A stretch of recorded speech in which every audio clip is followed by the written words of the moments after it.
straight into the aftermath of people recording her powers in the AvengerCon. So this is more about her daily life rather than sort of developing anything really. So this whole episode sort of focused just on her daily life, about discovering her powers. Things about this episode, these are the things that I really liked.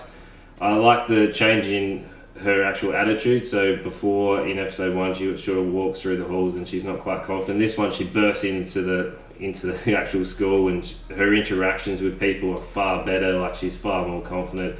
She comes in, like, that whole montage scene was really fun. I really liked it. I really liked the contrast between the two, and it was really good to see that obviously her having powers is now coming into her self-confidence, and you can see it sort of playing out. That she doesn't have control of her powers, so I do like that she is trying to find the limits. Like, I like how she's not just all of a sudden, I have full control of my powers, I can do whatever I want. I like how there are limits to it, and she doesn't know how they work yet, and it's sort of a little bit hit and miss. So there is that whole montage about it, and the music that they synced up to it, that was really cool to see. Like, I really like the music while they're doing the montage. It's not your standard superhero music, it does fit into the cultural aspect. I don't know what the artists are called, but it was really cool to see, like, the cultural changes in it as well. To see that the superhero, different cultures, so like, she has powers, but she also has her daily life, and normally I get to see, it's quite relatable for myself in terms of the standard superhero story, but I do like to see how the different culture, like her going to the mosque, and the different cultural aspects that all sort of play into her daily life while she's trying to manage, like, school and powers, etc. Like, it's a whole different take on it. It is a little bit refreshing. It's good to see that she is facing similar and also different things due to her cultural influences as well. So that is cool to see. Introduced to a new love interest, and he's at the party, and he ends up taking herself and the friends away from the party because obviously the police are called. But there was a really cool scene. They seem to have quite good chemistry between them, and when he actually gets the number from her, I really like the cinematography in terms of her standing there with the heart behind her. Like, that was really cool, but they've ruined it afterwards. I'll go into that in a second. The animations in the first episode, they just oversaturated them. Like, they just threw animations at you non-stop, where they used it more strategically in this episode. So rather than using it all the time, especially throughout the start, they only used them really towards the middle of the episode, when it actually sort of fit in, rather than just any time just throwing animations to keep you, the visual engagement there. So it was really cool to see, rather than just throwing animations at you. The powers sort of pop up randomly, and I do like that. So she doesn't have control. They seem to be linked a little bit to her emotions. So, like, her nose starts glowing and then her hands glowing, so she's trying to hide that as well. But I didn't understand how her nose can start glowing while everyone in the classroom is unable to see that her nose is like Christopher's, and it seems to be giving off a glow. Like, even in your peripherals, wouldn't you be able to see that? Like, I don't know if she, like, covered it up in terms of a blood nose or whatever, but I feel like someone would have noticed that and would be asking questions. But I do like how she doesn't have control of it, and it is sort of popping up at really awkward times for her.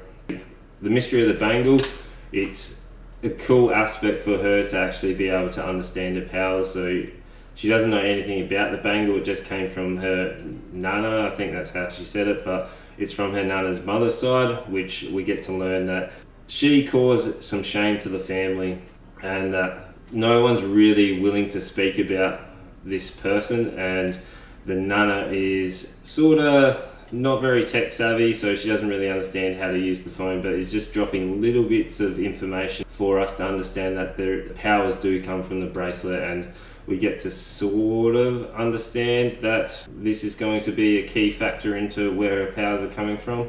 So I'm keen to see where that sort of evolves to. Then there is a rescue scene.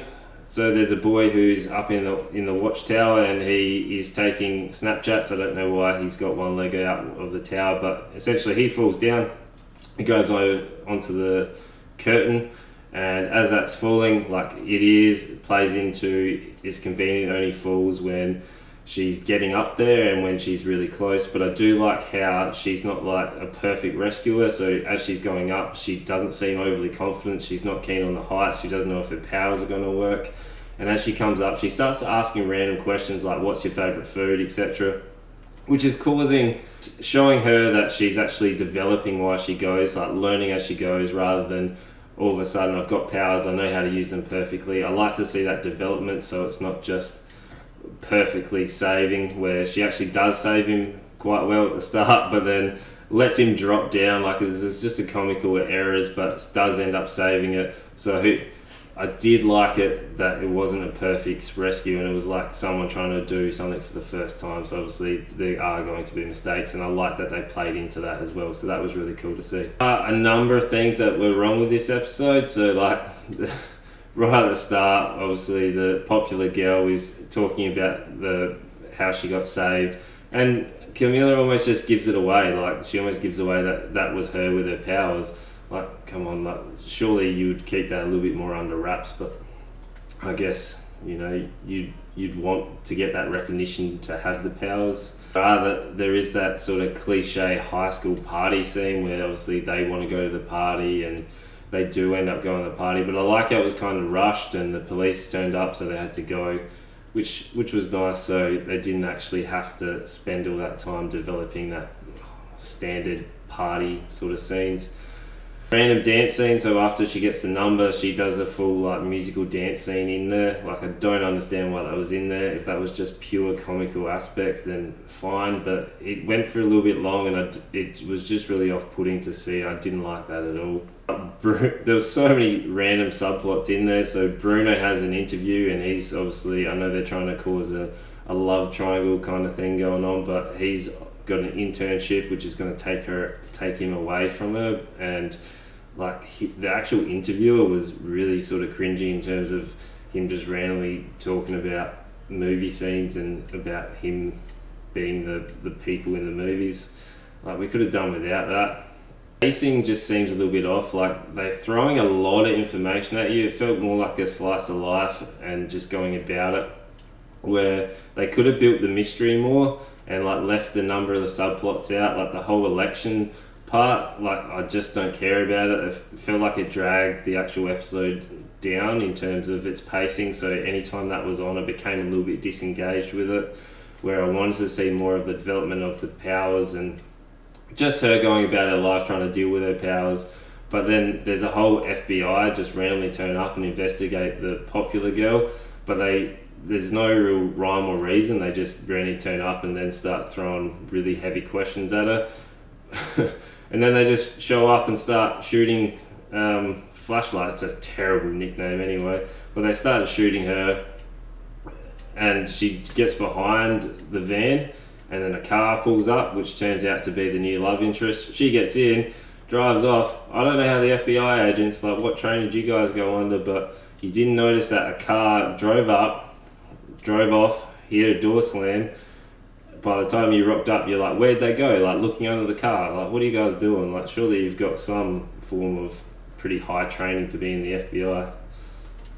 Overall, I really enjoyed this episode much more than the first. I do want them to be less of a teen drama and focus more on the superhero aspect, but once they actually get rid of the subplots, like if they can drop those, get the pacing better and let that flow, let her develop her powers and see where that goes. I do want to see a little bit of like a villain to give a little bit more of an urgency. Like I don't know who the villain would be. I don't know much about Miss Marvel whatsoever, but I'm learning as the show goes on. But there just doesn't seem to be any urgency. It just seems to be no bad guys whatsoever, but her doing some rescues here and there and sort of just living her life with powers. So I'm interested to see where the mum comes in, because the Nana's mum, and she was in the car and she has a vision while she uses her powers. So I'm interested to see where that goes on the next episode. Let me know your thought, and you know what to do. Make sure you like, comment, subscribe, and tell your friends.